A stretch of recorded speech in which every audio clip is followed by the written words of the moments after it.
이스라엘 자손이 애굽 땅에서 나온 지 40년째 5월 초하루에 제사장 아론이 여호와의 명령으로 호르산에 올라가 거기서 죽었으니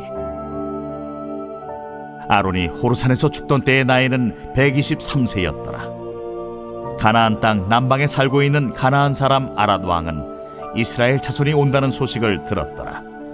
그들이 호르산을 너희가 만일 그 땅의 원주민을 너희 앞에서 몰아내지 아니하면 너희가 남겨둔 자들이 너희의 눈에 가시와 너희의 옆구리에 찌르는 것이 되어 너희가 거주하는 땅에서 너희를 괴롭게 할 것이요 나는 그들에게 행하기로 생각하는 것을 너희에게 오늘 본문은 이스라엘 백성이 광야 생활을 마무리하고 가나안 땅에 들어가기 직전에 벌어진 중요한 사건을 기록하고 있습니다. 특히 제사장 아론의 죽음, 그리고 가나안에 들어갈 때 반드시 준행해야 될 하나님의 명령이 강조되고 있는데요.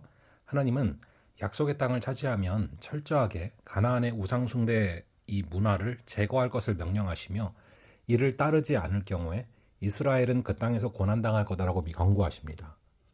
우선은 인도를 기억하라라는 것인데요. 이스라엘 백성이 가나안을 눈앞에 두고 있을 때 하나님은 모세와 함께 이스라엘을 이끌던 대제사장 아론을 불러 가십니다. 아론의 죽음은 출애굽 40년의 여정이 마무리되어 간다는 중요한 상징이기도 합니다.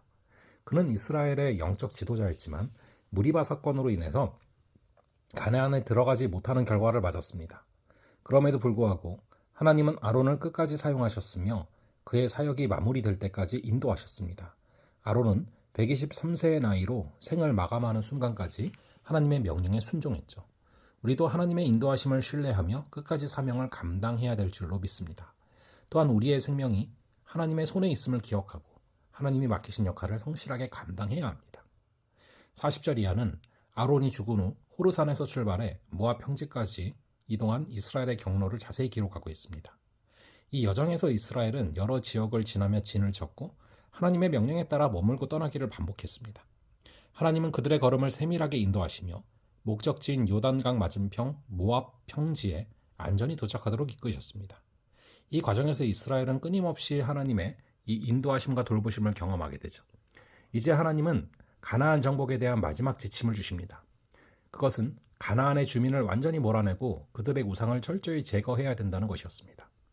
모세는 40절에서 아랏 왕의 이야기를 상기시키며 지금까지의 여정이 하나님의 승리로 점철되었음을 암시합니다. 이제 명령을 따르기만 하면 또다시 승리를 주실 것이 분명합니다. 우리도 죄와 타협하지 말고 철저히 하나님의 말씀을 따라야 합니다. 세상의 가치관과 우상이 신앙을 흔들지 않도록 주의하며 하나님의 명령과 인도에 철저히 순종할 수 있기를 바랍니다. 그럴 때 우리는 하나님이 예비하신 승리에 동참하게 될 줄로 믿습니다. 이어서 경고를 기억하라라는 것입니다. 하나님은 이스라엘이 만약 가나안 족속을 온전히 몰아내지 않으면 그들이 결국 이스라엘을 괴롭힐 것이라고 엄중 경고하십니다. 하나님의 명령에 불순종할 때 오는 결과가 얼마나 심각한지를 분명히 보여주는 것이죠. 이방인들은 심판하신 방법을 이스라엘에게도 쓰시겠다라는 것은 엄청난 경고입니다. 실제로 이스라엘은 이후 이 경고를 가볍게 여겼고 결국 남겨둔 가나안 족속으로 인해 지속적으로 고통과 시험을 겪었습니다. 하나님의 말씀을 가볍게 여기거나 순종을 미루면 반드시 그에 따른 대가를 경험합니다. 하나님은 백성에게 땅의 우상과 주민을 철저히 제거할 것을 명령하시며 불순종할 경우 무거운 결과를 경고하셨습니다. 우리에게도 하나님이 주신 약속과 명령을 철저히 따르는 신앙의 결단이 중요합니다. 끝까지 신실하게 하나님께 순종하며 죄와 우상을 단호히 제거해야 됩니다. 하나님의 말씀을 결코 가볍게 여기지 않고 진지하게 지켜나갈 때 우리는 하나님이 주시는 복을 온전하게 누리게 될 줄로 믿습니다. 잠시 기도하겠습니다.